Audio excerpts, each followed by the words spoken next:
So welcome everyone.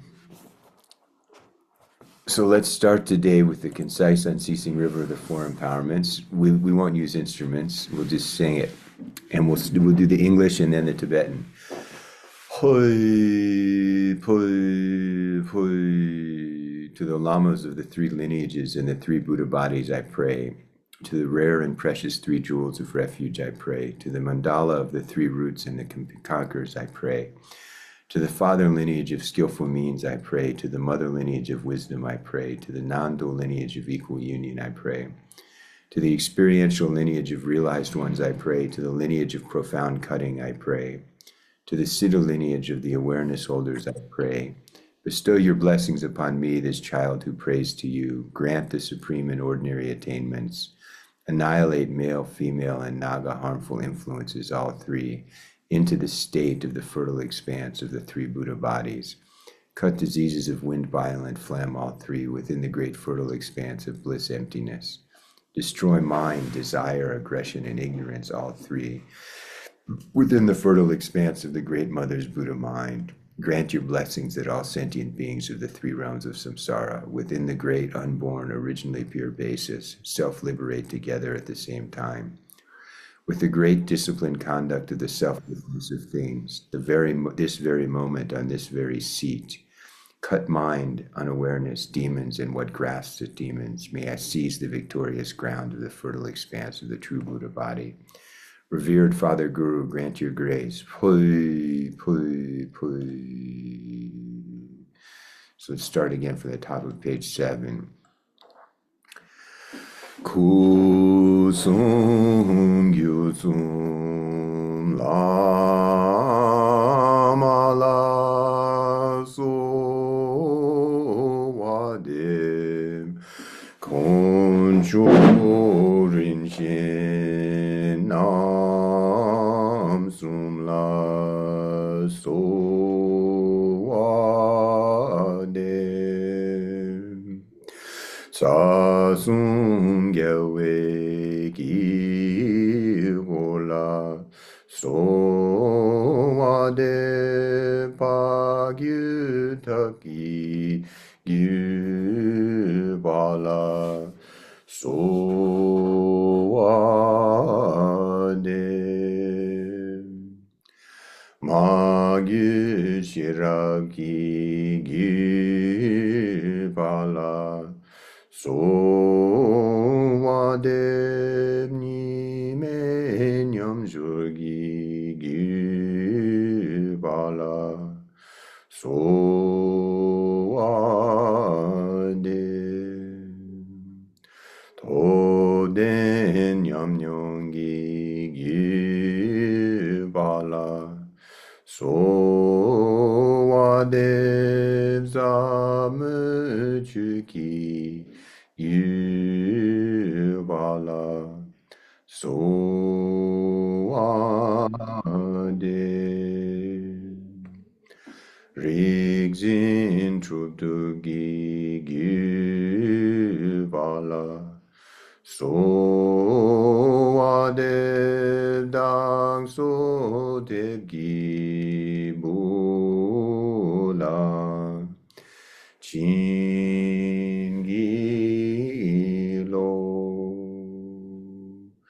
Chotomoniki ngodruso Dempo demoden luden sum Inkosung antu Shiktu so ne lung tang ti pa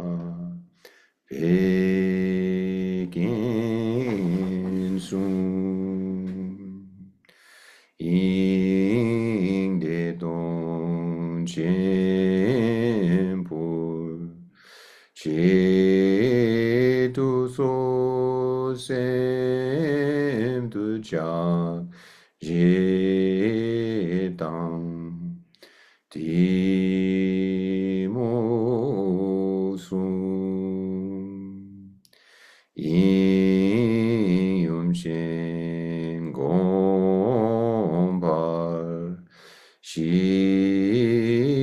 소질 감숨 골웨이 심진군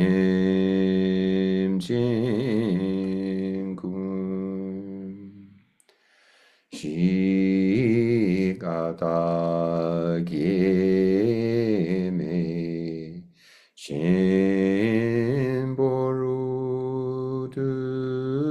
신보루드념두 트로마 징기로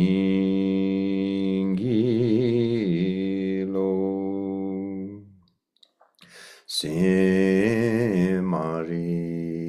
대당 대진제주다메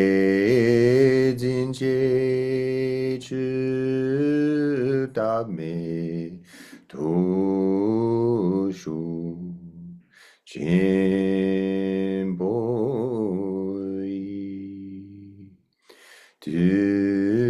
드다다 젠도 니루주인 주그 예상 진바루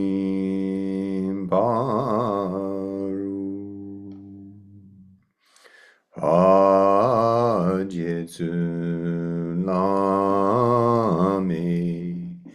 진기로 홀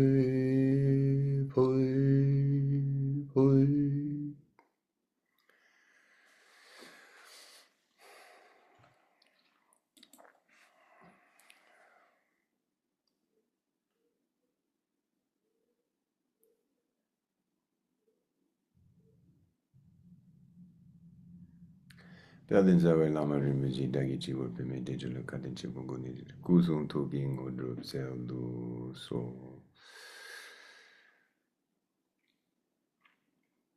so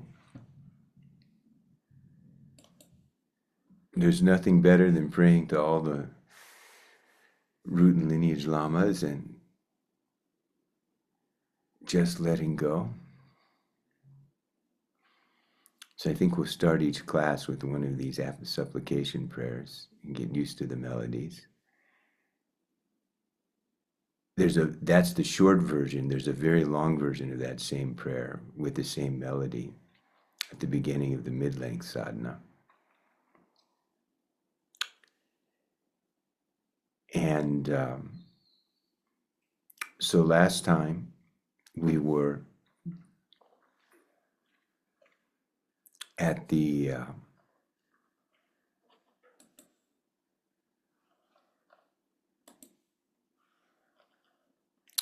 we were working through the aspiration prayer,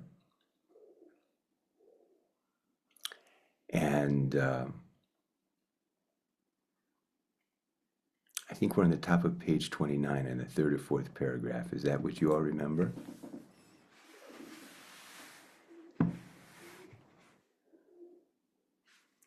So,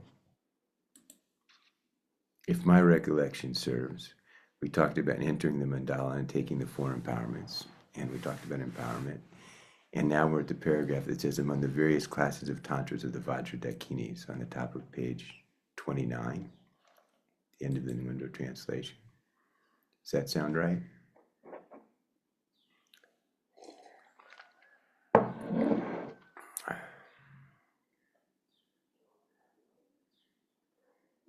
I wasn't in the class, but I listened to the recording, and I thought we are going to start with at the end of recording, you said we'll start with the refuge. Is that possible?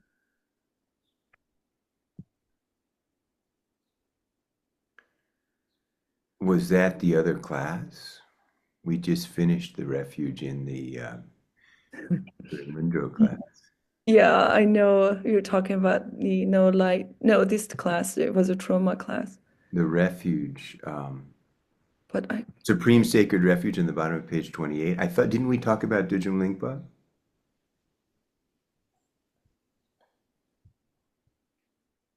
page 28.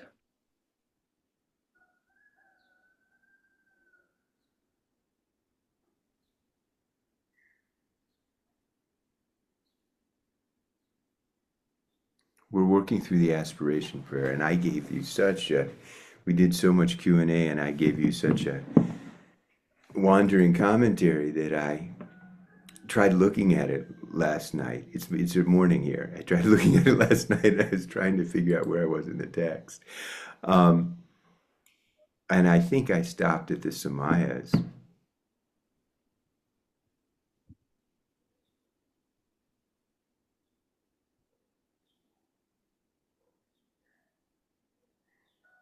Refuge would be in the bottom of page 28. Supreme sacred refuge, until I attain complete awakening, please remain as the ornament of the wheel of great bliss at the crown of my head, and watch over me without separating even for an instant. From the Tantra, its child never abandoned the teaching. That's the samaya of the Vajrasau. So do you all recall talking about Dudjom Rinpoche? Mhm. The last bit of notes that I have are at the top of the page 29, Okay. where you were saying from the Tantra's child never abandons the teacher, and you said that's the guru.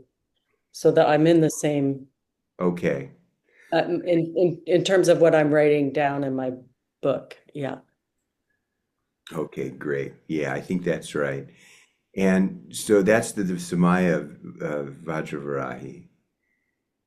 And why is it the samaya of Vajravarahi? Because in the Guru Yoga, we're imagining the Guru as Vajravarahi in the Guru Yoga section of the Mundro. And I mean, the Guru is the Dakini. It's all three kayas of the Dakini. But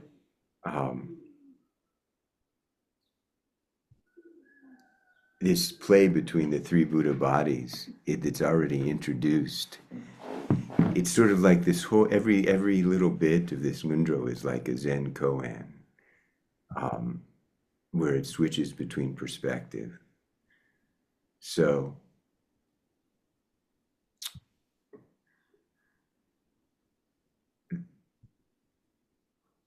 it's said that, you know, if we think about 9 vehicles, it's said that the first 8 vehicles are just taught so you can enter the vehicle of the Hatha Yoga, great completion.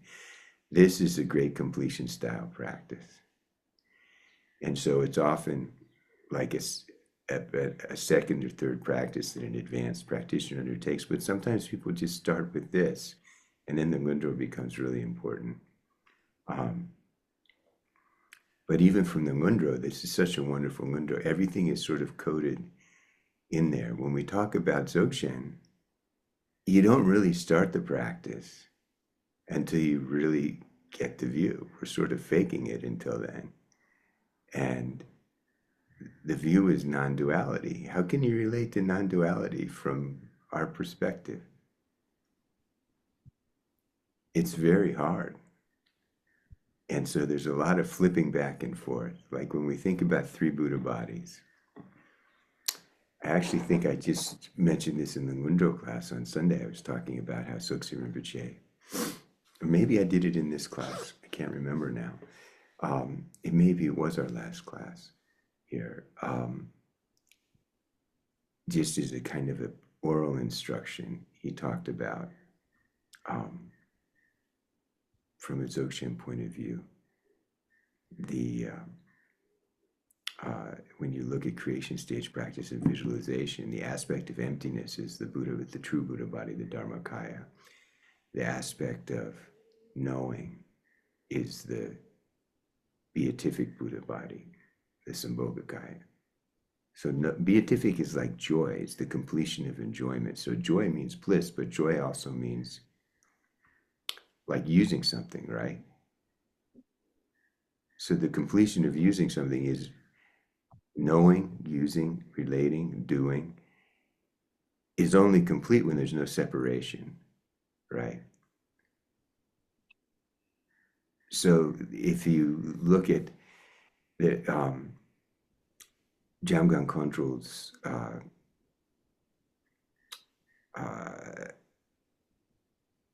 great commentary on the Tantra, on tantric practice, Lamrim Yeshe Ningpo, the essential core of primal knowing, the graduated path of the essential core of primal knowing. And the first thing he talks about at the beginning of the first page, he says, what is yeshe, primal knowing? And in the ancient Indian definition, jnana became gnosis, it became to know. That's the Sanskrit word that became to know, but it's understood in the Buddhist tradition, knowing in which the thing that knows and the thing that is known cannot be separated. And that's what Sukhi Rinpoche always used to talk about. He says self-occurring means it knows itself. We have this rangjung, self-occurring, happens by itself. We can talk about that, but unless you experience it, it's just words. And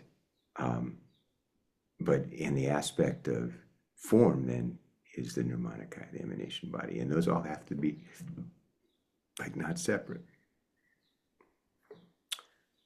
And that's the view. And then when that happens, if you from that view, the creation stage happens spontaneously. So but here in the Ngundo, so we're sort of training ourselves in this, like we've got the Guru Yoga,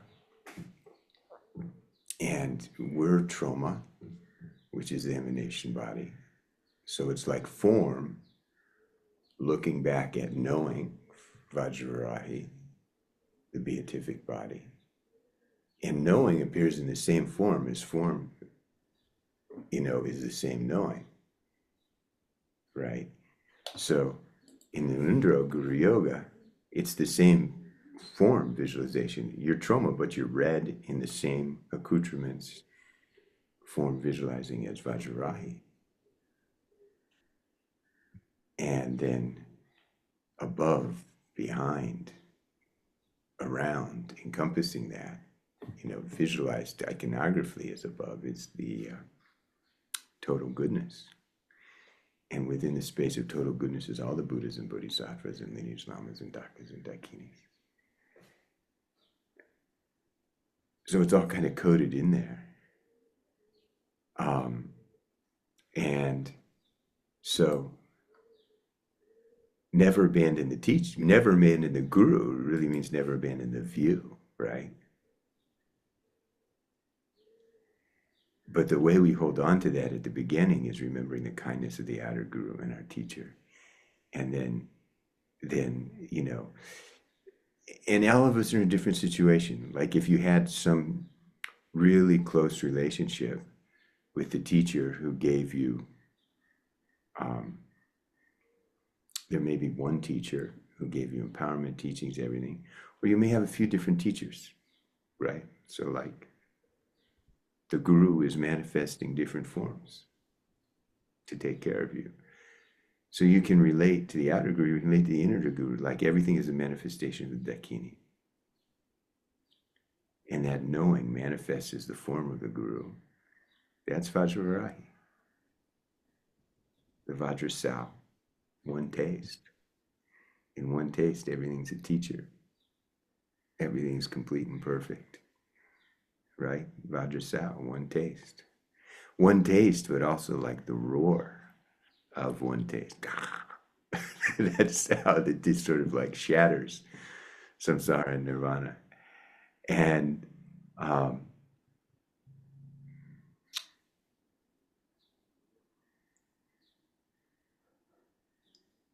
so we can relate to the Guru Yoga. We can think of the kindness of an outer teacher. We can think of everything as the kindness of the Dakini, the Great Mother, manifesting in these different ways. Kindness, but like it's like, if we think in terms of the THROMA looking at Vajrarahi looking at THROMA with love and openness, it's like there's no separation. We're never separate. We're living in that, right? So that's the samaya of the Vajrasau. Never abandon the teacher. That may be like a quote from the Chakrasamvara, one of the tantras, but it's also particularly relevant here because here the guru principle manifests as the dakini, and the Buddha bodies of the dakini, and that is the guru. And so the outer guru is a kind of connection to and stand into the inner guru, which is the dakini, usually visualized. You can visualize it as THROMA, and or you visualize dakini manifesting as multiple forms, or as Nirmanakaya, as Sambhogakaya. You can just trust it and live in it as Dharmakaya. But everything is the Dakini, the Great Mother. We're living in the Great Mother. We are the Great Mother. We're the Great Mother looking back at itself. But we don't see that. We experience separation. As long as there's an experience of separation, it's not the view. It's samsara. It's what's called gangzak, right? A leak. An individual. That's the name. The terminology for an individual is a leak. And zak me, not leaked, is, connected, non-dual. So samsara and nirvana are primordially of one taste within the self-aware nature. Please perfectly plant the clear essence of the meaning of this realization within our hearts, so it arises by itself. So there's this kind of paradox where, it's one taste from the very beginning. So primal knowing, yeshe in Tibetan, I just explained to you that in the ancient Indian tradition that was understood as knowing. They can't, where the knower and the known can't be separated, non-dual knowing. But the Tibetans, for some reason, translated that as Yene Nebe Shepa, which gets shortened to Yeshe, which means the knowing that has been present from the very beginning. So like if it's present from the very beginning, it's there, right? And yet somehow we're saying, well, like, please plant it in our hearts so it arises by itself. It's sort of like you acknowledging that you're sort of trapped in this experience of separation and you're trying to get out of it. And at the same time, the experience of separation is an illusion. Mona, you have your hand up. I have a slight confusion, and I think I might be on two different texts. I'm on the text that you emailed us yesterday on page 28, and it's a different. Oh, no. We're working from the Nundro. prayer at the end of the Mundro text. Okay, I have to go in the basement and get that text. Okay, got it. Emailed you that concise THROMA so we could do that prayer at the beginning. Okay, There are a got couple you. of prayers that, I guess I know some of you aren't familiar with the chants, and so I thought instead of chanting the 7-line prayer, we'd chant one of those prayers at the beginning. I'll be right back. Of class. Okay. So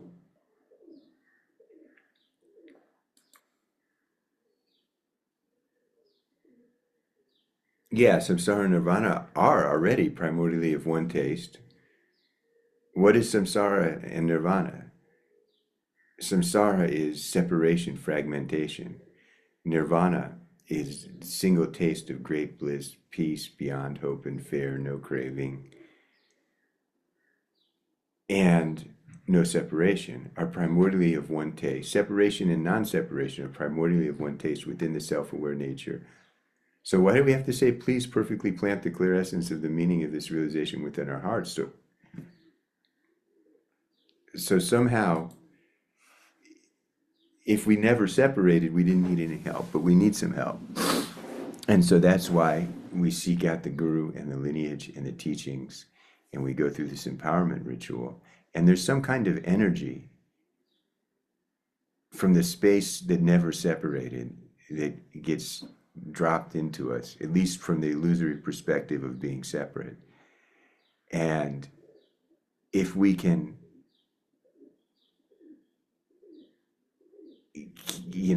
keep that and grow that, it opens us up. But in the end, what's going to happen?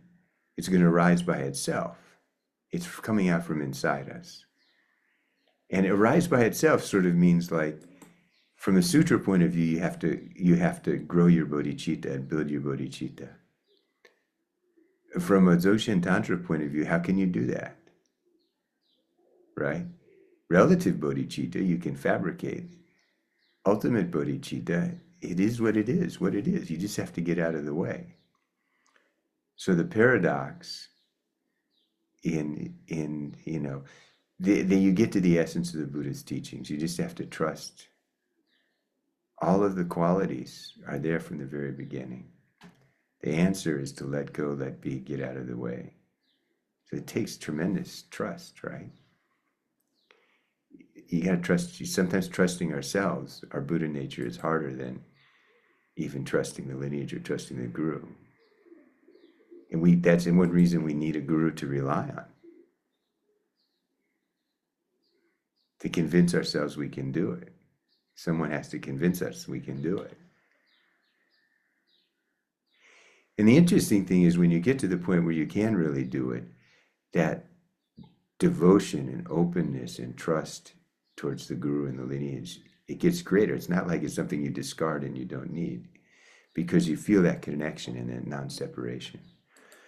So the basis for perfectly entering the mandala of the certain secret. Certain is like definitive. You could have used definitive. I could have used definitive there. Same word, ngepa, is referring to the fact that there's, most of the 84,000 teachings that the Buddha gave are provisional, expedient, according to the ability of beings with him to understand that it was the most beneficial way to communicate with him at the time. But now we're talking in this context about the definitive meaning. And of course, to do that, we have to use a finger pointing at the moon, right? We use this poetry and this philosophy and this iconography and this ritual to try to point at something that's not expressible in words. And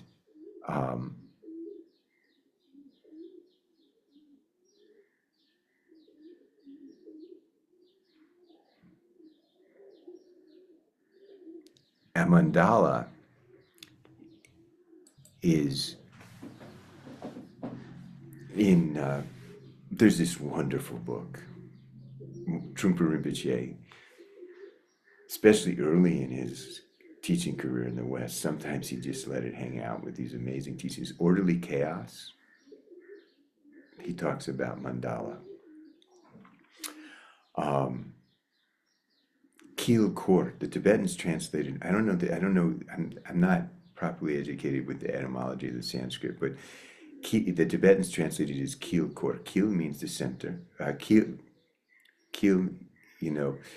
means, it can mean the center, or it can mean circling, swirling. It can mean both things. And Kor means a circle or a periphery. So it's like the center and the periphery. Or it's like the circling of the assembly. You can do the words either way. And so Krista, join the meeting. The mandala is like the point, right? Expresses into the whole universe. So the non-dual, it's like the non-duality. Sometimes they have this concept in modern physics of the 0 point energy of space. Like within any point of space, there's infinite energy. So like the center manifests everything in its image. And so there's only one deity. When we are doing deity yoga practice, there's a stage near the beginning where we invoke the descent of blessings. It's not like we just send light up to THROMA and forget about the other 100 peaceful and wrathful deities. All the Buddhas and Bodhisattvas, all the peaceful, wrathful deities, right? Dissolving. There's one essential deity, and all of these deities in the THROMA mandala, if you're doing the sadhana practice, in the short sadhana, there's the THROMA, and then there's the dakinis of the four families. So there's the 5 Buddha family dakinis, and then the 100,000 dakinis around. But it's all a manifestation of the same, right? Just like the three kayas can't be separated. The Great Mother is a Buddha body, a kaya, is just one way of looking. It's like one way of understanding the qualities that manifest from that one truth. And you look at it, that's my hand, that's my hand, that's my hand. It's the same hand. And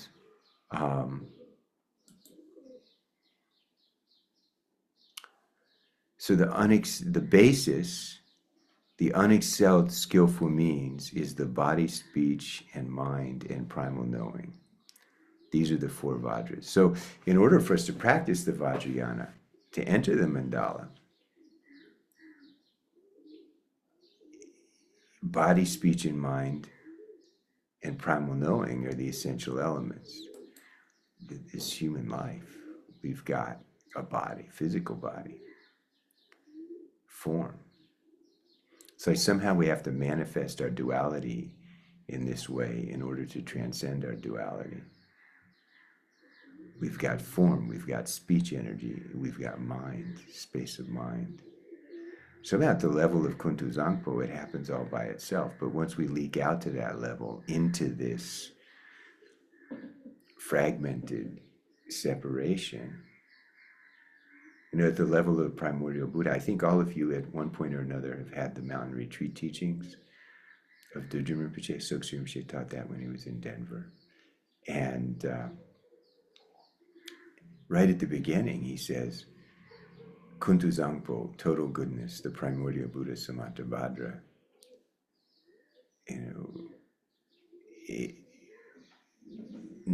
knows himself and thus is free. When a thought or when a movement arises in that awareness, consciousness, there's no separation. It knows itself as not separate from the primordial Buddha. So, but we've already leaked out of that space. So the body, speech, and mind and the illusion of separation is actually the essential ingredient to regain that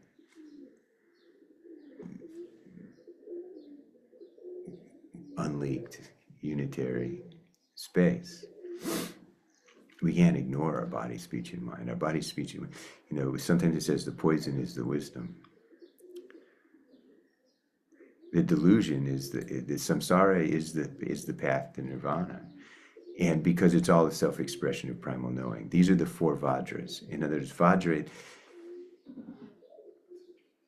from a sutra point of view, we think of body, speech, and mind as impermanent, compounded. Remember, the Buddha said everything that's compounded falls apart. There's no essence. But somehow here we're looking at it from the other point of view. It's all the self-expression of the indestructible essence. So Vajra is something indestructible. Purifying and ripening my mind stream has been accomplished by the ritual skillful means of the four empowerments, the Vaz empowerment, the secret empowerment, the wisdom empowerment, and the word empowerment. So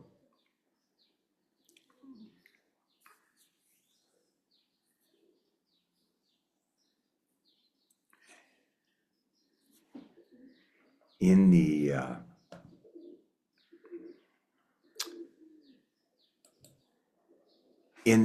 we have, when we think about 9 vehicles, we have 3 outer tantras and 3 inner tantras. And in all of these various tantric systems, empowerment is usually given in 4 stages. And you'll see the Vaz empowerment, the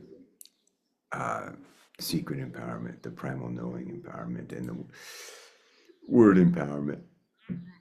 But it means different things in each of the systems. And even within the 3 inner tantras, Maha Anu and Yati, according to the Nyingma tradition, there's a distinction that those are all called Anuttara Yoga Tantra, Unexcelled Yoga Tantra, or the 3 inner tantras. And in all of those, one's meditating on oneself as a deity. They're very similar in that sense, and but the sort of theoretical framework is a little different. And the key point to make here is this sort of, I'll just say, instead of using all these Sanskrit words, there's a general tantric approach, and which you see in Mahayoga, and slightly different in Ana Yoga. And then there's the Dzogchen tantric approach. So the general tantric approach is still not Dzogchen. So you're using mind. You're using thoughts to get rid of thoughts. You're using mind to get rid of mind. And so that means when the Vaz empowerment gives you the permission to meditate on the body of the deity, meditate on your own body as the body of the deity, and the speech empowerment gives you the permission and the sort of that energetic seed and introduction to meditate on your own speech energy. Speech means, what we hear, but it's also movement, right? It's the movement of the wind's energy in our body. And then the primal knowing empowerment introduces your mind as not just its dualistic mind, but it's the sort of the body, speech, and mind can be thought of as the channels, the winds, and then mind is these essential drops. Basically, talk about bindu or tigli. But even those bindu or tigli, there's relative and there's ultimate. So then the fourth empowerment is the empowerment of the nature itself. And so in the general tantric approach, you start out by using your mind to artificially construct the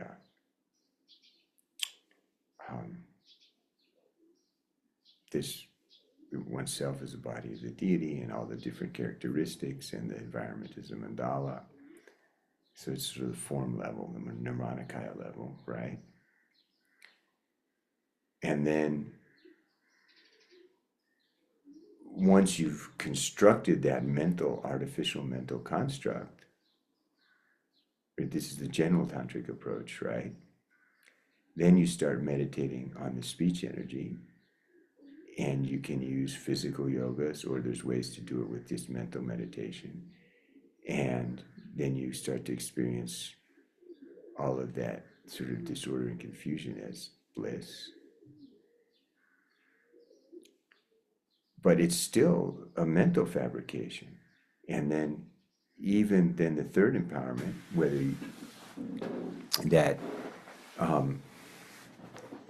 whether it's the skillful means of consort practice according to the one way of practicing the third empowerment, or the path of skillful means, or the path of liberation, where you're just using your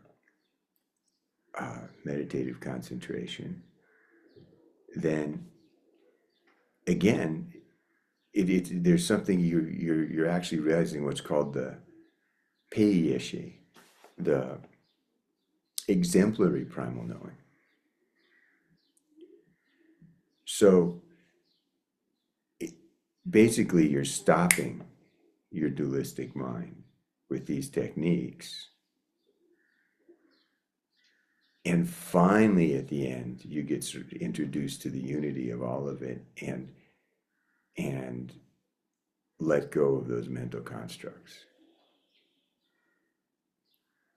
So from the empowerment, the language in the text and the way it's introduced and the way the practice is done in the general tantric approach, you start by relying on mind. And it's sort of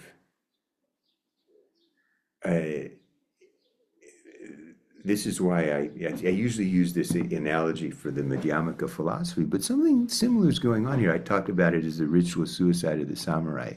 You guys have heard that before. Like these samurai, every day they meditate on, first thing in the morning, having the samurai tradition, you get up and you meditate on committing ritual suicide and having a beautiful death. And the way they would do it, they take that knife and it goes in and up and over and down. It's horrible, very difficult, long. You're training and training and training to be able to do something very difficult and complicated. And so, the 10, 20, 30 years of meditating a philosophy in shamatha until your house of cards mind self-destructs is sort of like that. It's faster in the tantric system, but they're still using mind to sort of go through all these gyrations to self-destruct itself. The Dzogchen tantric approach is from the view at the very beginning. The body, speech, and mind of the deity rises out of the view, and that's the ultimate. So the general tantric approach, you can be really good at it, and if you don't get the view, you can handle the bardo, the transition at the time of death, but you're not enlightened. So at the time of death, when your ordinary dualistic fragmented mind collapses, right? I've talked about this at various times, you've got a white drop at the top of the central channel and a red drop at the bottom, and that all collapses to the heart. All of the dualistic conceptual mind ends, and there's kind of a faint blackout. And then the luminosity of the true Buddha body manifests. And if you've got confidence of having the self-recognition of that during your lifetime, you just stay in that.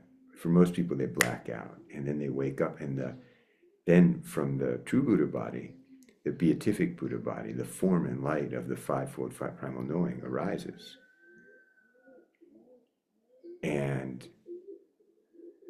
when that arises, to an ordinary person, if there's separation, it's described as like 100,000 dragons roaring, the light of 100,000 suns. It's pretty terrifying that you can't handle it. You just freak out and pass out again. And then you end up in the bardo, intermediate state of becoming. So if you've got, from a Dzogchen point of view, or Mahamudra, if you've got the view, or even if you don't have the view to catch the true Buddha body when that light arises, there's a little bit of fixation.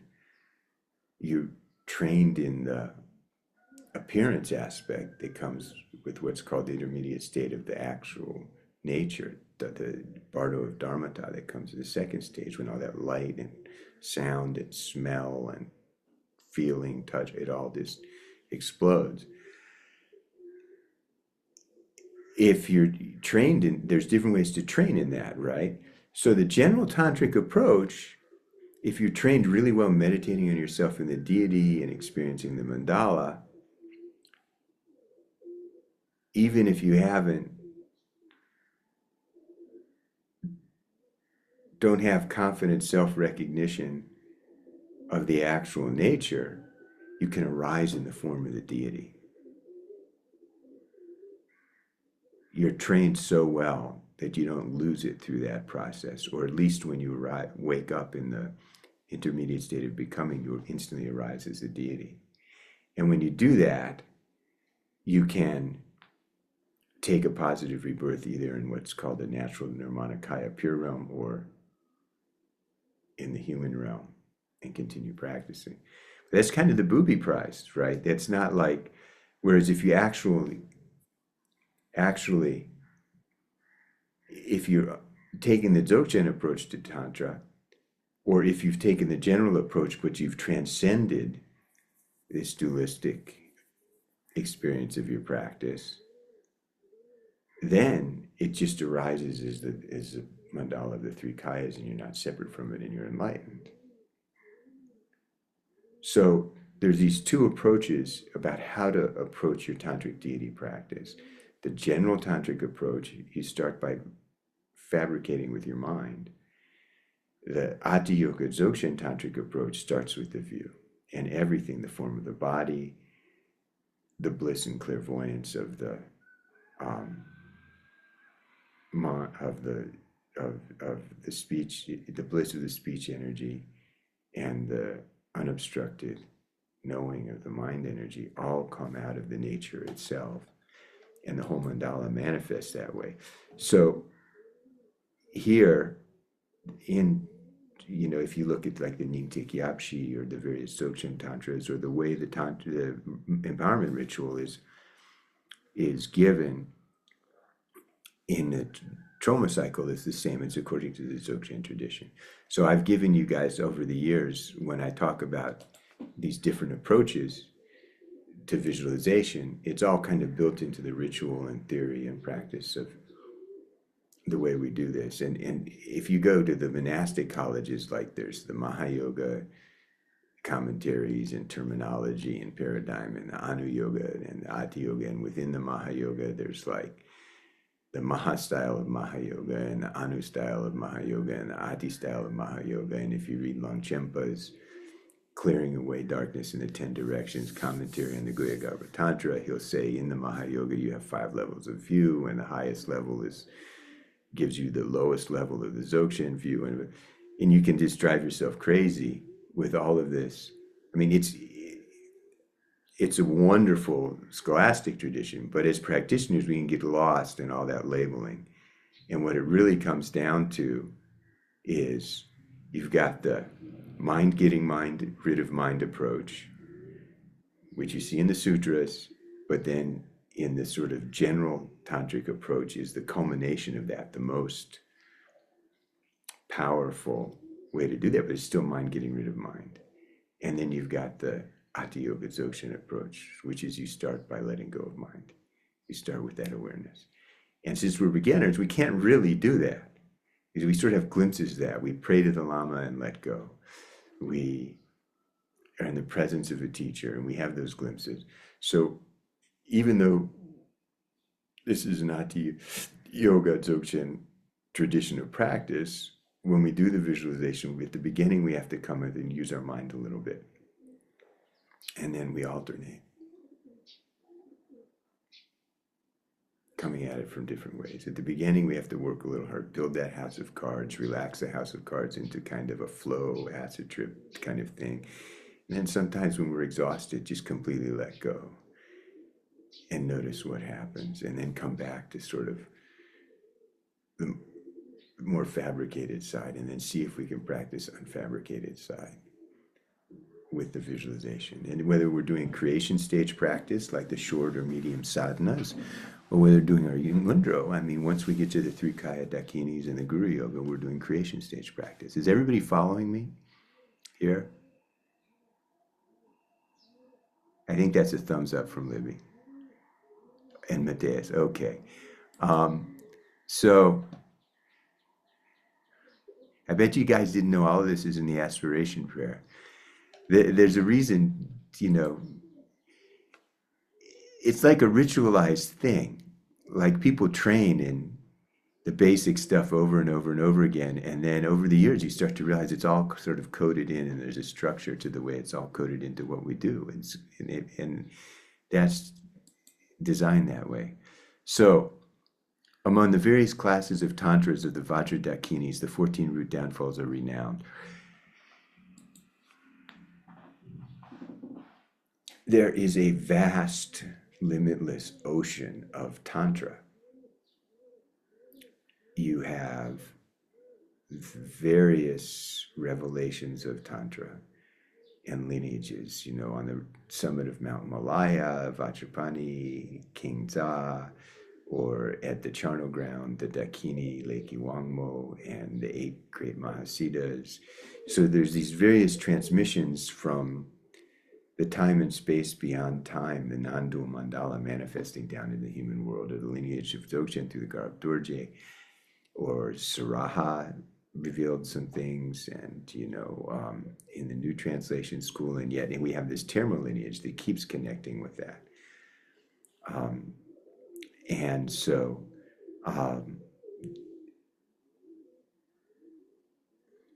there is in all of the different tantras, I mean, there's some of them are very short, some of them are very long and extensive. And so there's been this kind of effort of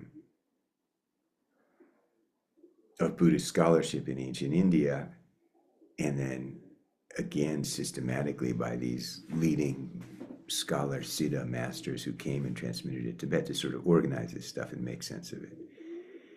And the systems of visualization are a little bit different. The way they list the samayas are a little bit different.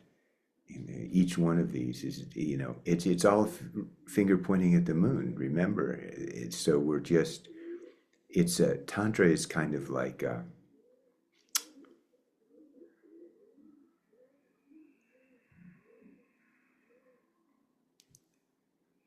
you could say Tantra is a style. Tantra is a way of living. It's an approach. And so it manifested in all these different contexts and ways. When I was at one of these translation conferences years ago, I remember the scholars are like, well, we just don't know what these people are doing. These are guys who are very learned in Sanskrit and Tibetan and, academics, and they study this stuff. They have no idea, and they're like, well, we just don't know what they were doing. They're different people, they're ancient people, and what did this mean to them? And we can try to interpret it. And it's sort of right and sort of wrong. They're caught there because they're not doing it, they're studying it. Human beings are human beings. And so in some ways, like we talk about, we can see how the tradition came from ancient India to Tibet, to the West, and how use of language and translation changes things. And you've heard me talk over and over like this word, blessing.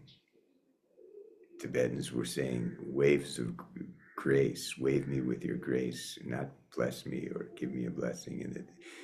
And the Indians were like standing above. So it seems like very different kind of consciousness. There is something somehow the way the Nirmanakaya, the form manifests out of openness and knowing. The range is infinite, and yet it's the same thing, right? Like if you go back to the three kayas, it's the same. So we have unique kind of shit that we're, swimming through. We have unique kind of neurotic profile. And that's why Buddhists taught 84,000 different teachings for the 84,000 different mental propensities of sentient beings. And that's why the Tantra is manifest differently. And we have these treasure lineages that are kind of directed, that somehow connect with us in the time and place we are. The whole thing is intelligent. If you trust in the whole concept, principle, process, it's intelligent. It's intelligence. It's kind of fragmented itself and coming back together. So in some sense, if you look at it from this sort of fragmented, holistic way, oh, these people were so different, what they're doing is so different, their mentality is so different. What's the continuity? We're sort of making it up.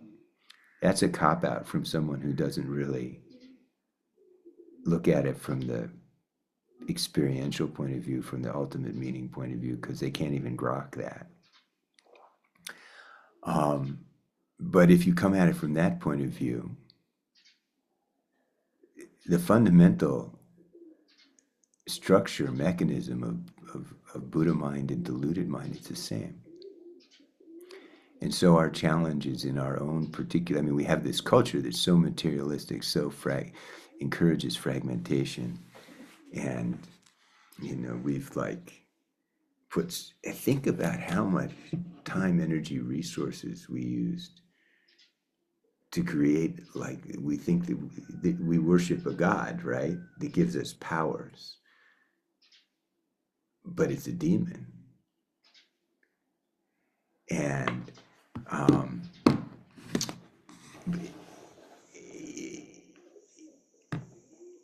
ancient beings didn't have that kind. Ancient humans did probably.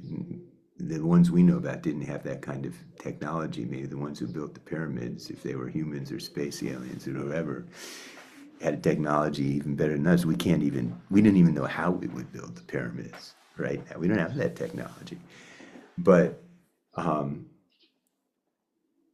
ancient peoples that we know about didn't have that kind of external physical technology, but they had this shamanic technology, this meditative technology. It was a little bit more conducive to going back inside and reconnecting, unleaking. So we do have particular challenges that way, but the whole process is the same. It can't be different. And what we're being given by the lineage is this self-expression of the intelligence that's who we actually are. So it's alive for us. And so the various classes of tantras of the Vajrayakinis, the 14 root downfalls, are renowned. The sort of universal presentation, basic presentation of samaya, according to the ancient Indian and Tibetan tradition of understanding samaya, is these 14 root downfalls. It's sort of the core thing. And the quintessential statement of that is in the Kala Chakra Tantra. You also find it referred to in a few other tantras. And this is considered like the basic presentation of codifying the principle of samaya and sacred commitment. But if we ever went through a text on the three roots, like there's the 25 samayas of the 5 Buddha families, and there's this and that, the enumerations are endless according to the various texts. But here, we're just going to do, because this is a short commentary, the 14 root samayas are go-to for everybody, new schools, old schools, Mahā'ānu, Ati, Kriya, wherever. And if one takes from the tantras the general way of keeping the samaya, such as the 14 root downfalls and so forth, if one takes a tree as an example, by relying on the roots, the leaves and fruits flourish. But if the roots degenerate, everything else falls. So here, if one is able to protect these sacred commitments, they are like the roots from which all the qualities of the path and result arise. And if they degenerate, one will fall into the hell of unceasing torment. That is a root downfall. There are 14. So it says once you enter the practice of Tantra, it's like a snake entering a bamboo tube. You only get out by going up or going down. And if you burn these 14 root downfalls, it's sort of like destroying yourself. So when we take an empowerment, we receive this very powerful energy as part of the ritual. There's like an energy transmitted to our heart that we're holding there. And if we at least keep the connection positive, that's a positive force. But if we turn against it, it's sort of like turning against ourselves. And that energy becomes in conflict. The way it's described metaphorically is, instead of a deity, it arises as a demon. I mean, how can enlightened energy be a demon? It's our misperception, right? We've turned negative. And so that is a root downfall. So there's 14 of these. All 14 root downfalls are root downfalls, like cutting the root. So they're organized hierarchically, because in some sense, the most important one is put first in terms of accomplishing, right? But they're all root downfalls. So if you screw up one of them, you're kind of blocking your progress as a tantric practitioner irrevocably. So it's not like, well, just concentrate on one or two of them and the others don't matter. It's a holistic approach. And so the first root downfall is denigrating the teacher. The teachers who have given you empowerment or explained the tantras to you or guided you with practical instructions are gurus, as opposed to really a teacher. It's a guru. It's someone who holds that lineage and shares it with you, holds the qualities and gives them to you. So to denigrate them from your heart, or to actually show them deprecating speech or conduct, or to create trouble among the immediate circle, there's nothing that make a guru more unhappy than somebody creating conflict and trouble among the circle of disciples, or to engage in other such actions which would disturb their minds or cause them to be displeased, is the first downfall. So note that it says to denigrate them from your heart. This is a hard one. People freak out as beginner students because when you enter the path of Tantra, you're a sentient being. You have endless eons of lifetimes of attachment, aversion, jealousy, pride piled up there. And you're going to project it. And so even if you have a really good relationship with your teacher and positive feelings about your teacher, sometimes negative thoughts are going to arise in your mind, right? And people freak out and say, oh my gosh, I broke the samaya. What am I going to do? And so we do want to really cultivate pure perception and pure thoughts. But when these negative thoughts arise, we have to learn how to either bring an antidote or let go. But we don't want to engage in sort of blame and get on a trip and pull ourselves down about it. We want to see it more like just a manifestation of our delusion. Just like when we practice pure perception, we can't do it. When we practice pure appearance, pure vision, pure perception to the world, at the beginning, we need to remind ourselves, this negativity that I'm seeing, this negativity that I'm experiencing, it's my own karmic vision. It's a projection of my own karma. So sort of like how do I want to say this? The core, the first training in Dagnam, pure appearance. Pure appearance is when we get there. Pure perception. Perception is like what a sentient being does, right? It's a mental fabrication. So right now we're practicing Dagnam is pure perception, but it's an effort. Eventually, when you're never separate from that one taste, it's just pure appearance. Everything is pure. It appears pure. But one of the the relationship with the teacher is supposed to help us get there. It's the relationship. One of the hard things about it's a downfall. Don't do this.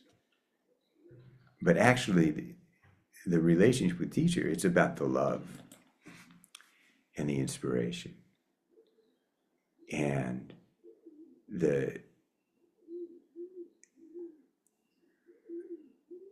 think I may have mentioned this to you before. When I was a really young, fresh student, my first retreat with Dudjom Rinpoche, I just started doing my Mundro, and he was teaching in Oakland, and I asked him a question. I said,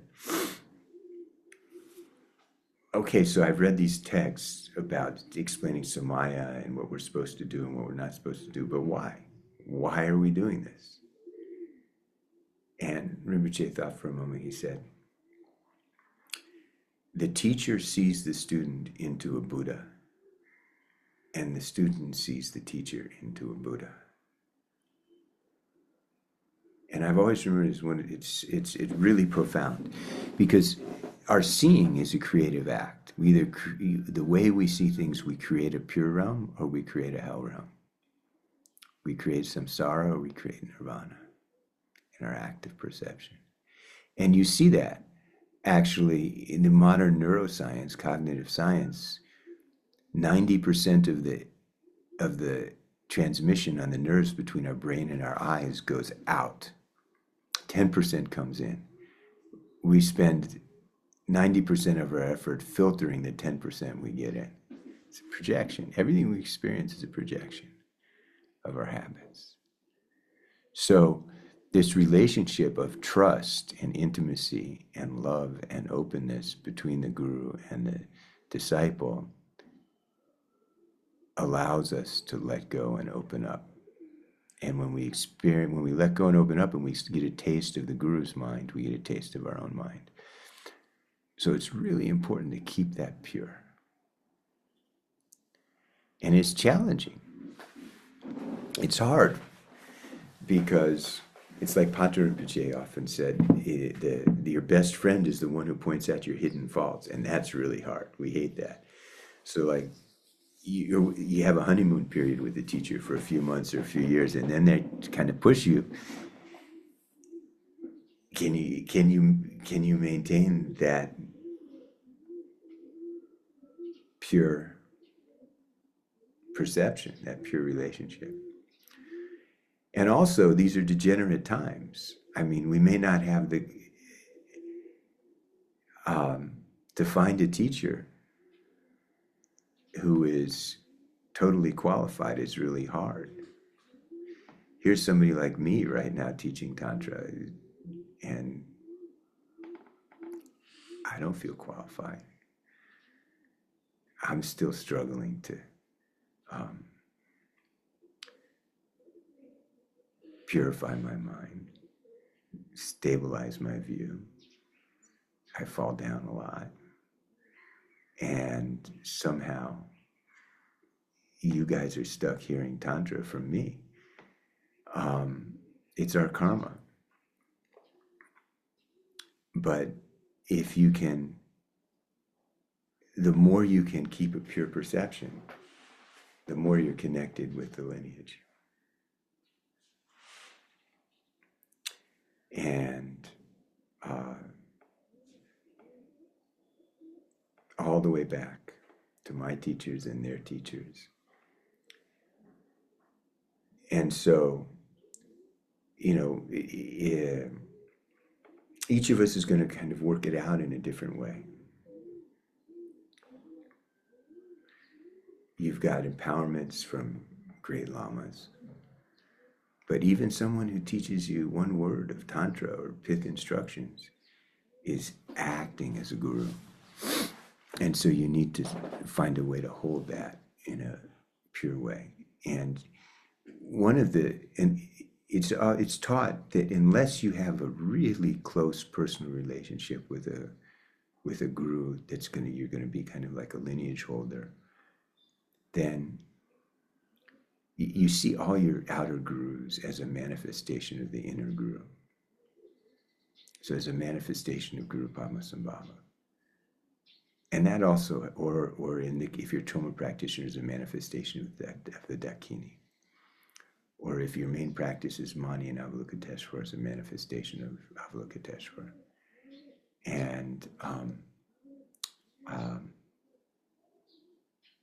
that makes it much easier. Also because you may have had empowerment from one Lama or another Lama. So it's much easier to have one kind of core main practice that you live in.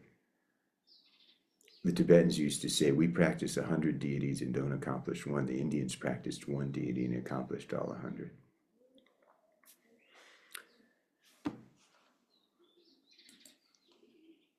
But if you give in to negativity, negative attitudes, I mean, negative thoughts are going to rise in your mind. You have to understand that's my karmic projection. Let go. Don't take it seriously. Negative thoughts about your guru, negative thoughts about yourself. It's just a projection. It's a manifestation of hope and fear, gods and demons. But if you really get hooked into negativity about one of your gurus, it creates a really negative energy inside you. And so it can be challenging sometimes. Sometimes we have gurus who do things that we have a hard time relating to. And we need to feel that we need to put space between ourselves in that situation. But you still have to keep positive. because that energy is in your heart, and you don't want that conflict within you.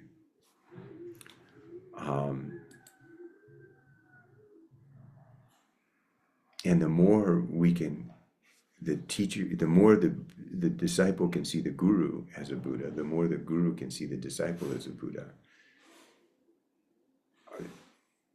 the more magical the relationship is. If it stays pure and simple, things happen. But either one of them can blow it and pull each other down.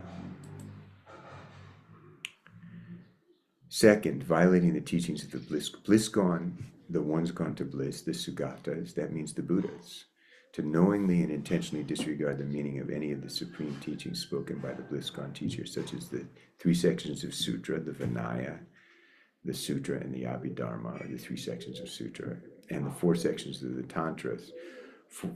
This is taken from the Kalachakra Tantra, so Maha Anuati, the Anuttara Yoga Tantra, is considered as 1, 3 outer and 1 inner. Or to teach others to disregard the teachings of the Buddha is the second root downfall. So, okay, here we are, these Vajrayana practitioners. We're not monks or nuns. We can eat, drink, we can eat and drink anything, fornicate, sing and dance, and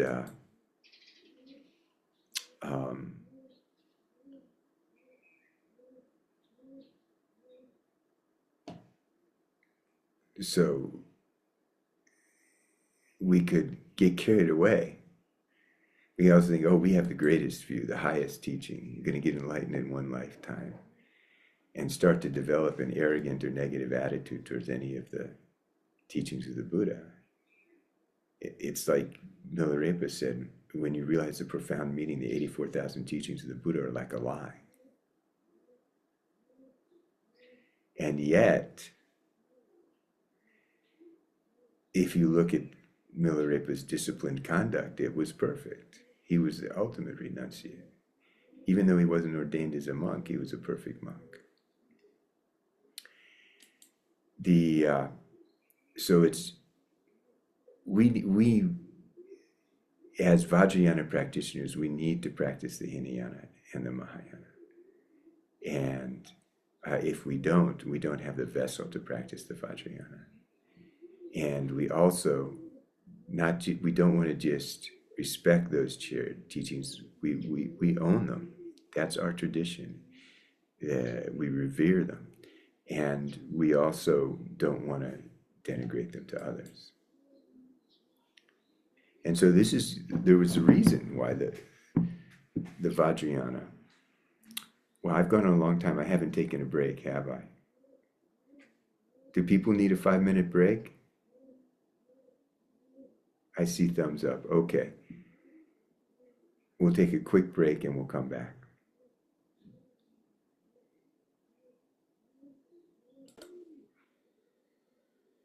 Welcome back. I'll wait till I see some faces to get going again. Is this too much level of detail? Should I be moving through this faster? I see some good hands. I was going to say, I think it depends on how long you want to go. If you have a time frame in mind for these teachings, and if you don't, then it's wonderful stuff. I just see this as a chance to help you guys connect with the THROMA practice. And I thought,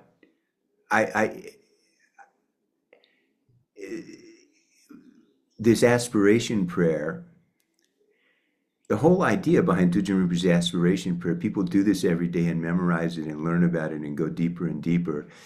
It's a way that ordinary yogi people begin to understand connect and keep reminding themselves of the depth of the tradition. People who don't have a chance to go study all the commentaries and this and this. So it's a chance to give you guys a lot of background that you'd have a hard time getting elsewhere.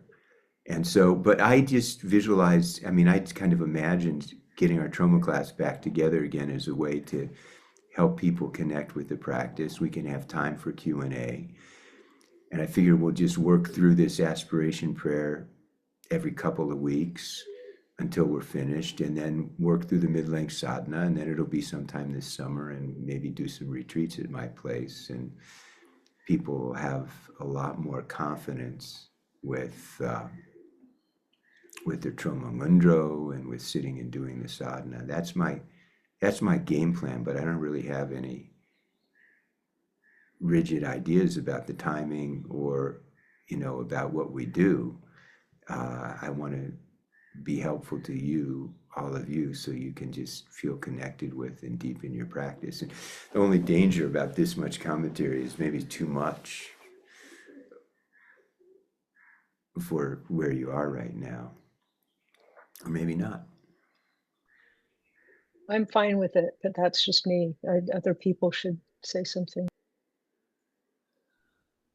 Me too. I'm enjoying it since. I'm okay too. Yeah. And it's every couple of weeks. You almost, could listen to this again in a week and just sort of like think about it. But yeah, that's so good. So let's keep going with this.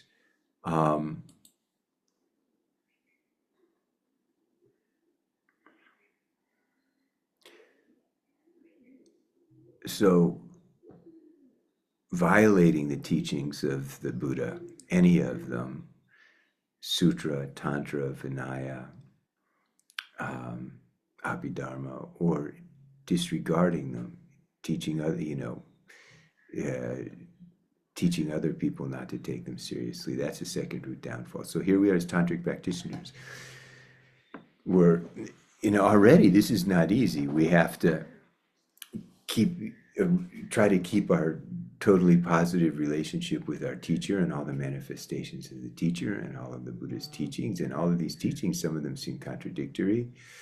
And on one hand, we're being taught this really high view, and on the other hand, we have to, respect and hold the lower views. We have to ascend with the conduct and descend with the view, and not get caught in a contradiction with that. So third, becoming angry at Vajra siblings.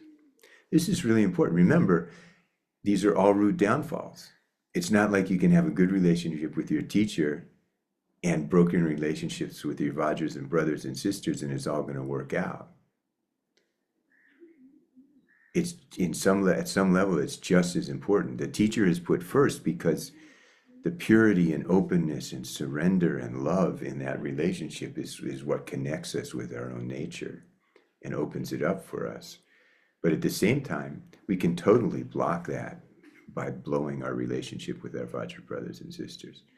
In general, all sentient beings, especially those who have entered the door of the Buddha's teachings, particularly those who have entered the vehicle of mantra, and most especially those who have received empowerments and oral instructions from a single guru, are siblings. To become angry at any of them from your heart. The same word, from your heart, that's in here again and again, because it's recognizing we're sentient beings. You're going to have negative thoughts. You're not going to be able to stop that for a long time. But how do you relate to the negative thoughts? Do you understand that's a projection, that's a delusion, not get trapped at it, not fixate it, try to bring an antidote, or just let go and see it as a dream? And trust in the positivity. You got to find a way to relate to that. But if you sort of hold on to it, fixate it, think it's true, live there from your heart, or to bear a grudge against them, and thus to use harsh words, make them unhappy, that's the third downfall. Mambo nani tapkirti nibo datan tengiri jonamai dubujin ranichipu nevercha. If there's many people together, there's going to be conflict. Even if there's two, there's going to be competition. Therefore, like the single bangle of a young maiden, I will stay alone. That's what the Buddha's advice at the beginning of the sutra on the introduction to meditation. And remember what Rinpoche said, the Buddhist state is within oneself alone. congenial Dharma friends are support for accumulating virtue, but when 3 or 4 get together, it'll be the cause of aversion and attachment. Therefore, I will stay alone. So we have this conundrum. Sangha is so important. Our Vajra brothers and sisters, they're helping us practice. Sentient beings are kinder than Buddhas. They're the basis on which we accumulate merit. Our brothers and sisters are helping us accumulate Dharma, sort of manifest the outer mandala, supporting us in various ways. At the same time, we have to just recognize that a lot of glass bracelets on one hand, it's going to go clink, clink, clink, clink, clink, clink, clink, clink, clink. Right? You all remember, I've explained that teaching to you before. In India, young women until they're married, they wear one bangle, but they won't wear a lot. And if once you're married, you can wear a lot. And it makes a lot of noise. One bangle doesn't make any noise. So we need to be really conscious in our relationship with our Vajra brothers and sisters in Sangha. Understand that it's going to provoke our projections of aversion, attachment, pride. And so we can relate to that in a Hinayana way, a Mahayana way, and a Vajrayana way at the same time. There's this story. There's a poisonous tree. And so how do you discover that there's this tree that has poisonous fruit, and some animals ate it and died, and if some people eat it, they were going to die, and you discover this. What do you do about it? So the Hinayana approach would be to build a big fence around it. Or to try to cut it down. Problem is, if you cut it down, it'll grow back from the roots.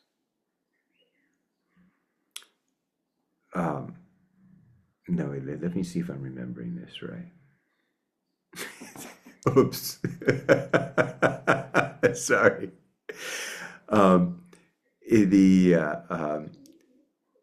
The Hinayana approach would be to build a fence around it, and so nobody could get there and eat the poisonous fruits. The Mahayana approach would be to cut it down. Problem is, if you don't dig out all the roots when you cut it down, it's going to grow back. The Vajrayana approach is like the peacock. They come, they eat the poisonous fruit, and their feathers get even bigger. Actually, I missed it. The Vajrayana, the general tantric approach, is like taking that poison and making it into a medicine to heal people. And the Dzogchen approach is like the peacock just goes and eats it, and its plumage gets even brighter. So we're practicing all these levels of teachings of the Buddha. We need to have all 4 of those approaches when we deal with our Sangha, our Vajra brothers and sisters. We need to be aware, make effort, control ourselves, be positive, understand that there's going to be a little bit of clink, clink, clink, clink whenever with other people. And this relationship with our teacher and with our Vajra brothers and sisters, it's like it's like we're cooking a souffle. We don't want that thing to flop. We want to do it really well. So we're careful, Hinayana. Mahayana, when we have some negative view, see something we don't like, find ourselves reacting, we bring an antidote. It's like cutting a tree down. We're not going to get the roots. But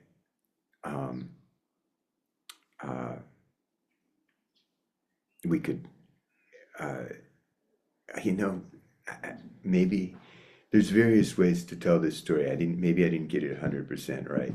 The Hinayana approach could either be building a fence around it or cutting it down, but not getting the roots. The Mahayana approach, it could be cutting down. It could be even trying to pour boiling water on the roots and kill it. Eventually it'll work, but it might not work very well. The Vajrayanas make medicine, and then the Dzogchen is a peacock. But anyway, we need to bring an antidote. Watch that stuff come up and try to cultivate positive attitude, right? That's the Mahayana approach. The Tantric approach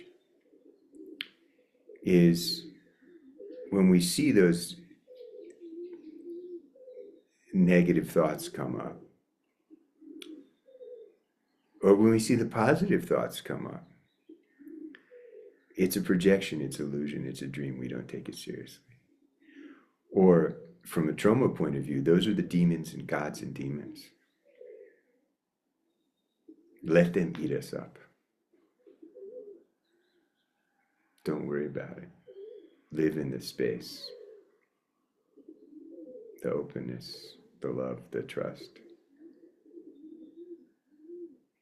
And if you do that, then it's Dzogchen, everything is pure. So we need to bring all those approaches. We need to be really conscious of our relationship, not just with our teacher, but with our Vajra brothers and sisters. It's part of our practice. It's very important. So when we're together, we do that. We practice on all those levels with each other. And then when we're alone, it's a little bit safer space. Except when we get locked up alone on retreat, then we get stuck. We're no longer able to distract ourselves from our mind, and all kinds of attachment and aversion, right? All those demons are going to sort of come out of us. I remember I had been months on retreat in the cave at Sopema in India. I just kept thinking about Frank Pepe's Pizzeria in New Haven, Connecticut. And when I finally got back to the States, could that be, I was going to go get Pepe's Pizza one more time. And it just, that stuff is in there, right? That's a great thing about being locked up on retreat then. You have no one to blame. So when we're No, when I was in Tibet, mine was Starbucks. I couldn't wait to get back and get a cup of Starbucks coffee. So how do you relate to that stuff, right? Like, when I was a monk for years, most of the 90s, sometimes for a year or two, I wouldn't come back to the States. I'd come back to the States, I'd visit my parents and see some Dharma friends. And I'd see some movies on the airplane, and I'd maybe see some movies when I was back in the States. And I was so in a different space from that, having been on retreat or not exposed to that stuff. That stuff would stick in my mind. Then I'd go back on retreat and meditate, and there'd be like this stuff there. And it's always there for most of it. We're more just when you become less distracted, the distraction that you do have, you almost notice it more at the beginning, right? So we say the first experience of stillness is like a waterfall. The second is like the cascading mountain stream. The third is like the stream flowing into a river, and the fourth is like the river flowing into the ocean. You start to slow down and open up, and all this turbulence that you didn't know it was there. You didn't know it was there, but now you're like it's in your face. You notice it, and so how do you deal with that, right? That becomes our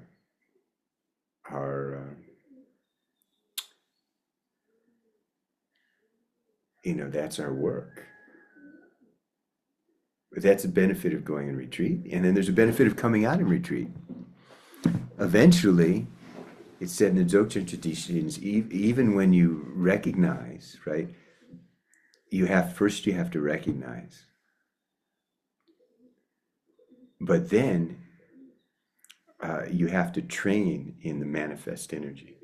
In order to stabilize the recognition, it's not about shamatha, right? It's not about holding it. It's all about letting go and opening up. So how do you stabilize that? Sel jangore. You have to train in the manifest energy. And then you have to complete the manifest energy. So there's with our Dharma brothers, with our Guru, with our Dharma brothers and sisters, there's this conscious training that we have to be aware of that. And it's really important to keep the space sacred, because that's the space in which we open up. So, fourth, abandoning love. From your heart to wish that any sentient being not be happy, or to wish them to suffer, is the fourth root downfall. So, in the core, I mean, Vajrayana is Mahayana, first of all. Vajrayana really, in the Nyingma tradition, we understand it as a subset of Mahayana. The view is the same. The language and technique used to introduce the view is different, but there's only one ultimate truth. So how can the view of Madhyamaka or Mahamudra or Dzogchen or Mahayoga or Anuyoga or Ati-yoga be different? Are there different Buddhas, different truths? There's only one Dharmakaya. Hinayana, a little bit different. It's a little bit more limited. It's an expedient teaching. But we need it as a bridge. And so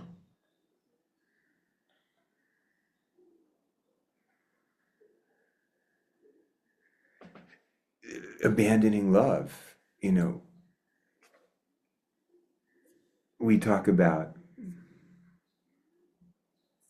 it's just very direct, the language here, as opposed to the language of the Mahayana, letting go of self-cherishing, cherishing others more than yourself, cultivating compassion. It just really comes down to, what is love, right? We, in common parlance, we talk about falling in love, the way we use that word, but it's a little bit mixed up in what we normally think of as love is, there's a lot of attachment, there's a lot of selfishness, there's a lot of hope and fear. But really, love is just unconditional positive regard, right? Bodhicitta is pure love. And that's who we are. That's what, love is consciousness, consciousness is love. And that's really what a human being is. And what this is about is just being able to let that happen. But we leak out of that. We're leaked out of that. It doesn't mean, though, that everything is milk and honey, like Vajrakaya's expression of love. The wrathful deity is an expression of love. When you're doing the THROMA practice, and you visualize you're walking along through the mountains, and you visualize yourself as this massive, wrathful deity covered with snakes and skins and bone ornaments and flames and smells and sounds coming out of you, and you create a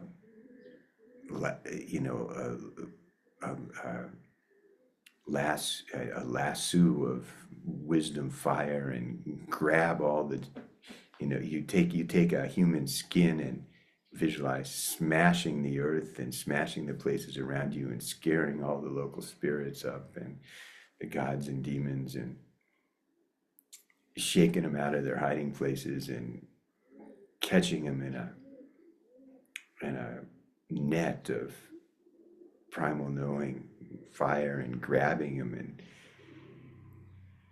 carrying them along the path with you as you wander through the mountains, burning them out of their places and smashing and terrifying and walking and lumbering through the mountains. And then you get to where you're going, and you smash them on the ground and do a dance of suppression on top of them. And then you sit down and meditate, and you say, come get me, suck my blood, eat my flesh. I'm not moving. I'm not going anywhere. And then you sit and meditate, right? It's love. You know, you're challenging them, you're liberating them, and you're liberating. If you succeed at the practice, you're going to liberate yourself and you're going to liberate them. So we have peaceful deities, we have wrathful deities, we have magnetizing deities, right? Gathering power, energy, wealth. So Tantra is pretty dangerous and it's confusing. The whole monastic thing and the Mahayana thing is much easier to relate to. There's a reason this stuff was kept secret for so long, because it looks weird. Have you all been following the monks who've been walking across America? You know, it's so beautiful and it's so pure and it's so easy for people to relate to.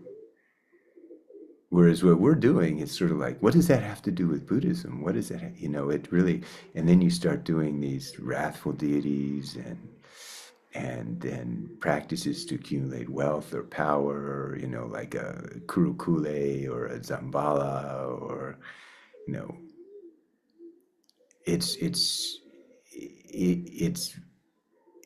from the outside, it's hard to relate to as somehow connected to the Buddhist teaching. And this stuff was kept very secret until it somehow became like a public universal thing in Tibet and Bhutan and the Himalayan region. And we got it that way. I remember before I left the States, there was this, listening to this teaching on YouTube, Tongzar Khyentse Rinpoche. She was like, we Tibetan Lamas really screwed up. This, you know, we made all of this stuff completely open like it was in Tibet when we came to the West. And it's very hard for people to relate to, but it's what's done is done. But as practitioners doing this, you know, we have to be very conscious. It's so easy to fool ourselves, indulge our neurosis with this. So it's really important to keep our respect and connection and practice with all of the Buddhist teachings, and to really understand, you know, cultivate love for all sentient beings, and keep that really pure Mahayana view. Right? The Mahayana view in the Sutra tradition is called, they say, Tonyi Ningje Zungde,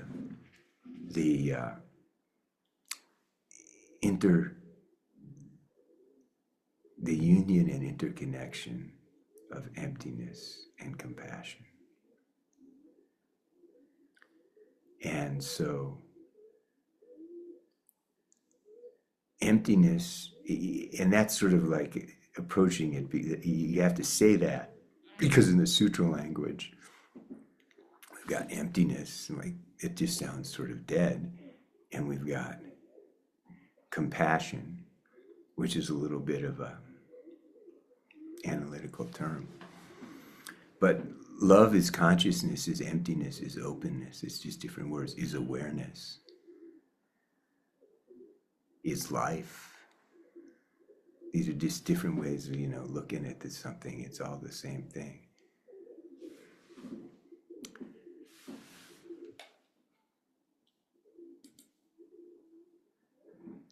In general, to abandon the awakening mind of aspiration and application towards sentient beings, and accept in permitted circumstances needlessly lose the quintessence of the fifth root downfall. So there's two parts to that.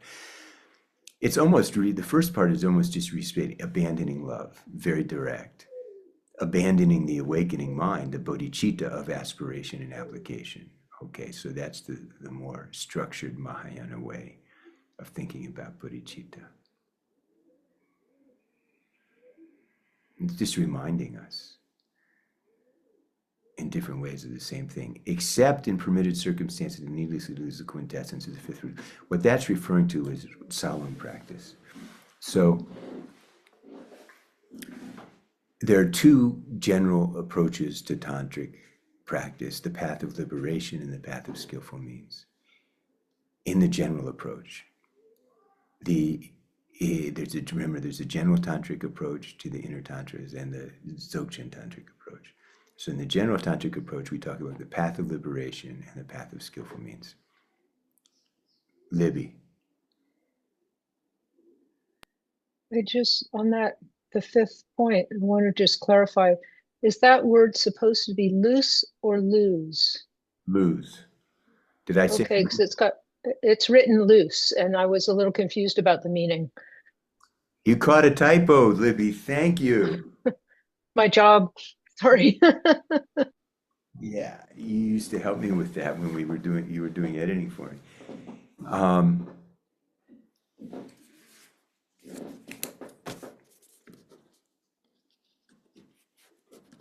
Thank you. Yeah, I just wanted to make sure I understood the meaning. Lose. So lose the quintessence is talking about losing sexual fluids as a part of the tantric yogas, right? And that's also considered losing bodhicitta according to the path of skillful means. So the path of liberation is just you use the creation stage practice to enter the practice of the essence, and you just practice the essence that way.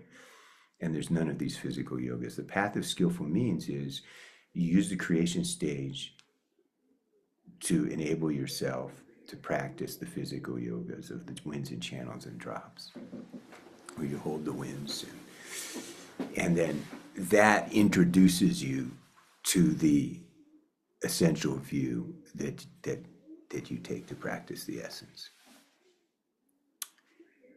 And so in the older tantras, like the Chakrasamvara, for example, different tantras have different flavors, right? So like some of the tantras emphasize the path of skillful means, some of them emphasize the path of liberation.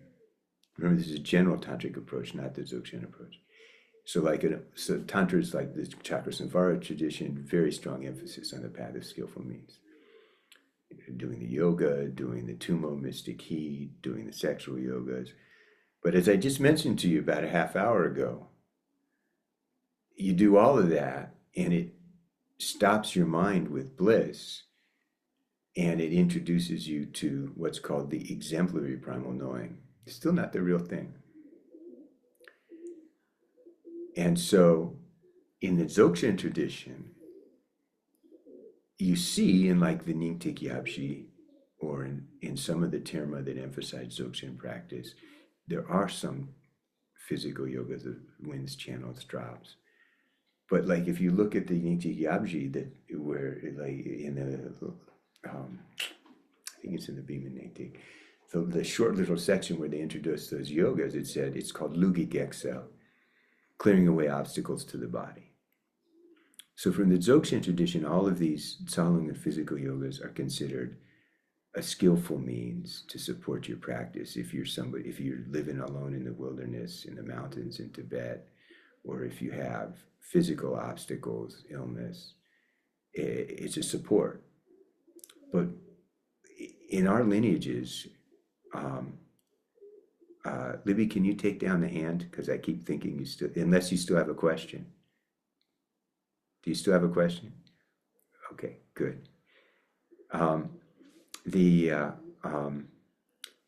Like Soksi Rinpoche, Dudjom Rinpoche, and in our lineages, they really emphasize the path of liberation.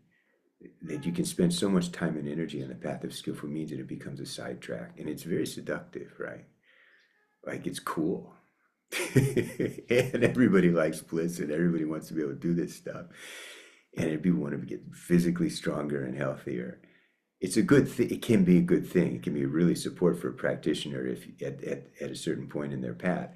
Most of the lamas who do that, they end up practicing Dzogchen anyway, and not really continuing with the Tsalung practice later in life. So in the Dzogchen tantric approach, that's like takes a much more minor place. In the general tantric approach, particularly some of the older tantras like Chakrasamvara, that's considered like very important or essential. And Soksi Rinpoche's advice over and over again to his disciples was, I've heard him say it, I heard him say it to the whole gathering of nuns 2 or 3 times. He talked to them about how Dudjom Rinpoche told him again and again that the THROMA cycle is so blessed. He could have taken out more treasures from the THROMA cycle. He didn't bother because everything that Dudjom Rinpoche had revealed is still fresh, and many people are going to get enlightened by that. And his hard advice is do your mundro and follow the path of liberation. And if you really practice THROMA, you can really get enlightened. He always tells his anis, do your mundro, do your 3 roots practice, and then practice THROMA. Those older anis, they've done at least 5 mundras each. And then when they go on 3-year retreat, they just do creation stage, and they do all the lama, yidam, and dakini practices, and then they start practicing meditation. And some of the older ones have started doing long retreats on the THROMA cycle. So they've got that great good fortune. They've got so much merit, so much time and energy.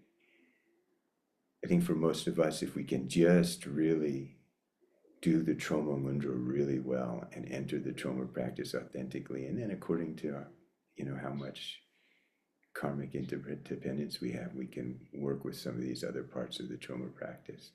But follow the path of liberation. Use the practice to enter the view. And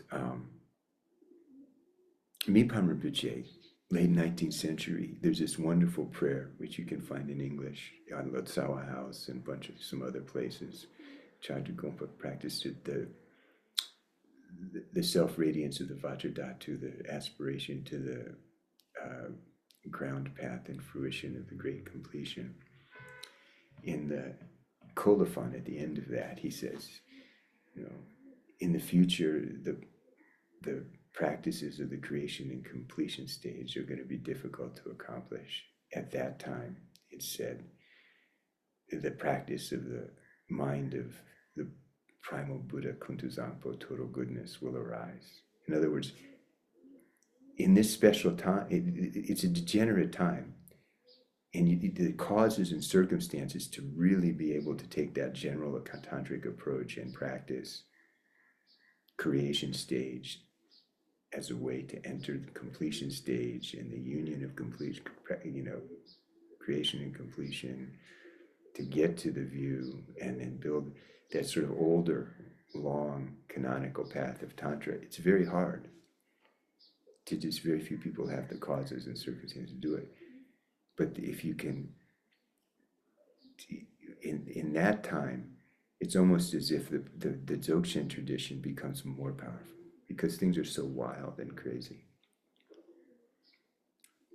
And so you see someone like Soksi Rinpoche, who's so strict with his own Asian students and his nuns. The nuns are amazing. I should have shared some of the photos with you. They just did a pilgrimage in India to the 8 great pilgrimage sites of the Buddha's life, and each place they spent a couple of days and did soak practice every day, and it's just like perfect. They set up the mandala and the tormas, and they practiced all day, and beautiful, really disciplined, and they've done so much practice, group practice, retreat practice, mundro, but he came to the West, and I remember the first time he came to the West, I'll get to you in a sec, Mateus. The first time he came to the West, when Choji Rinpoche invited him back in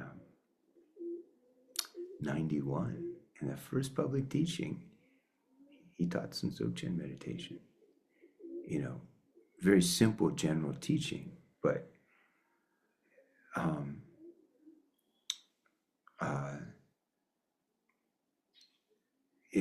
there's layers and layers of advanced teachings. He was very strict. He made me wait years and years for and do retreats and practice. But he came to the West, and even that very simple basic Dzogchen, he wouldn't teach that to his disciples in Asia. And he was doing it because I think he instinctively knew even then, before he'd come to the West, he'd met Westerners. We're more open to that. And so there's somehow, it's not that we're better at all. We're really screwed up in a lot of ways. And it gives us obstacles. We have a hard time with refuge, with devotion, with stability, with doubt. Working on this whole guru samaya thing is so alien to our culture. But somehow we're very open to the profound meaning. And so that's what inspires us. And that inspiration is the way in. And then if you can get that, and then really, start with your ngundro there. And the ngundro, the THROMA ngundro starts there. Think about the Yeji Kata Chuyen Kunzamo, right? Think about the words of the refuge prayer, how profound that is. So we can, we're going to be a little bit different because that's who we are. But that's why I'm kind of teaching you about the path, what we're doing, so you're conscious of it. Mateus.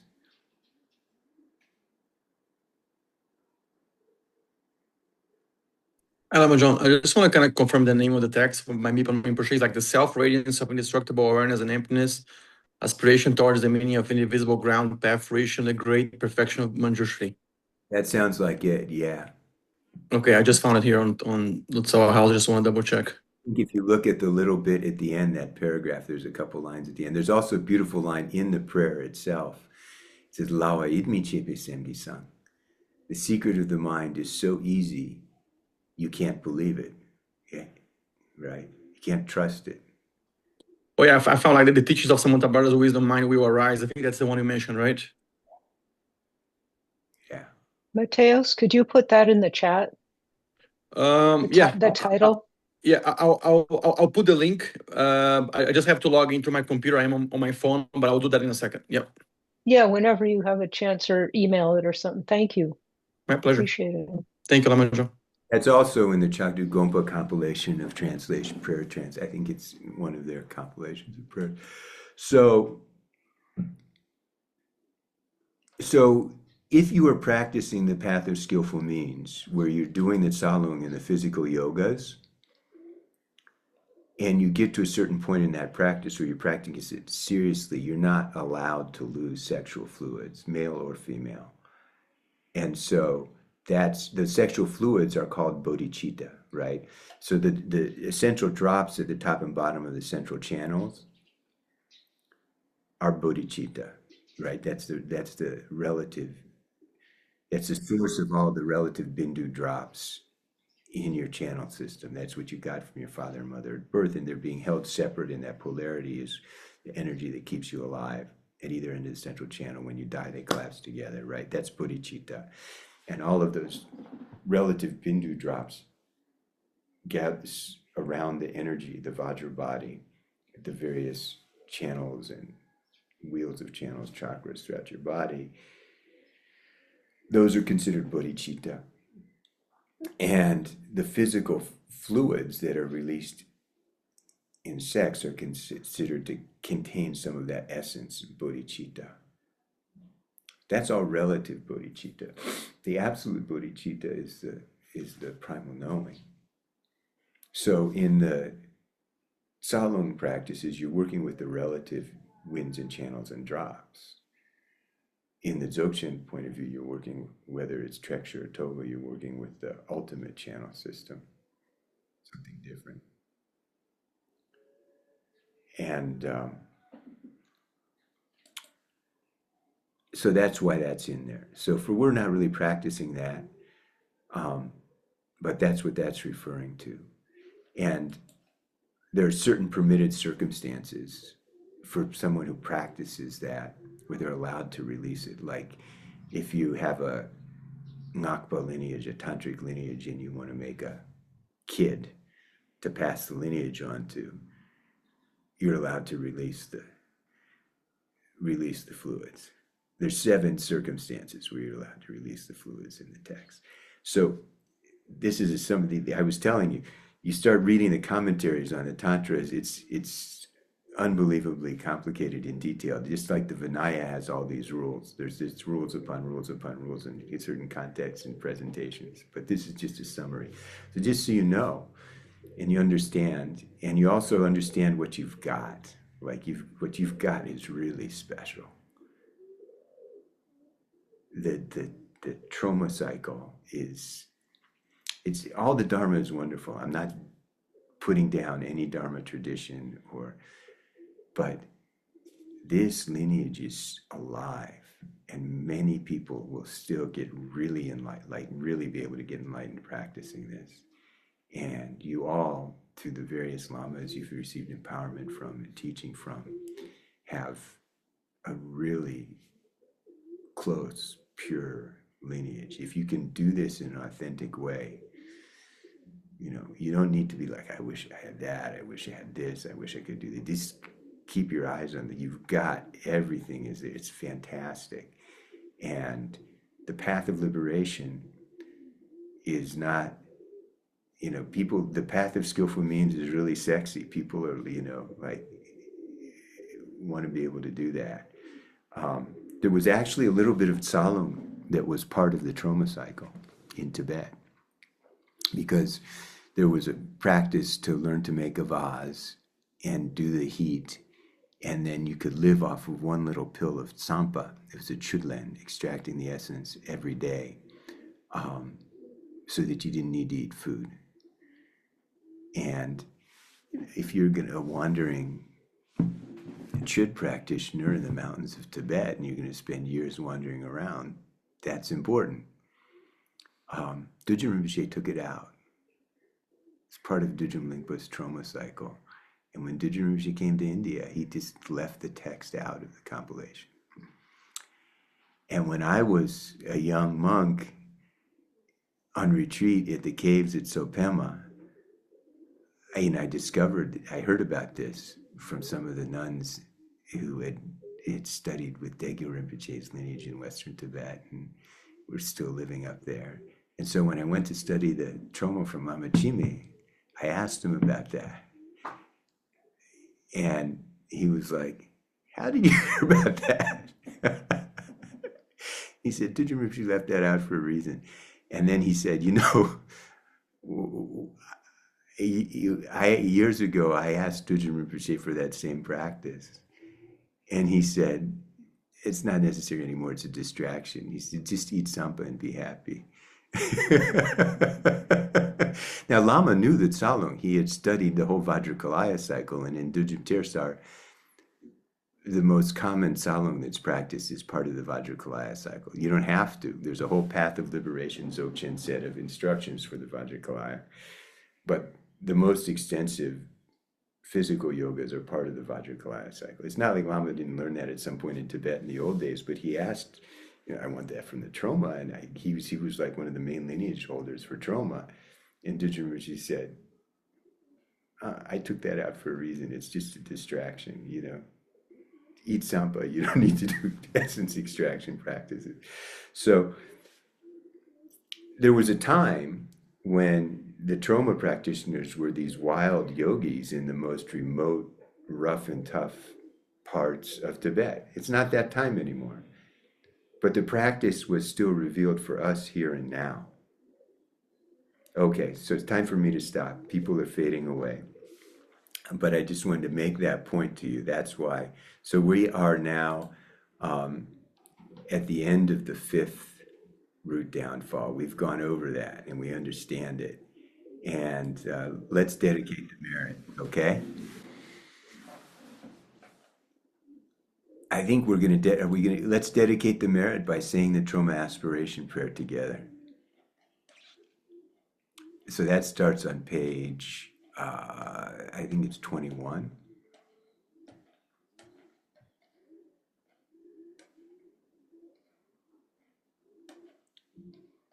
Yeah. No, on page 20, 21, 22, on the top of page 22. The laughter that delights the Dakinis. Is anybody left with me here to dedicate the merit? Okay, great. So let's do this together. Ho, great Mother Guru, Deity assembly, please heed me. As so excellently symbolized by the merit accomplished here and now, whatever merit has been accumulated throughout the 3 times, I dedicate to the awakening of all beings throughout space, in each and every lifetime obtaining a Vajra body of the supreme lineage of the Great Secret, endowed with the 6 good fortunes. Without aspiring to the extremes of possibility or peace, may we enter this path of the wondrous vehicle. Heruka without rival, Dudjom Rinpoche, never separating from you, supreme sufficient refuge.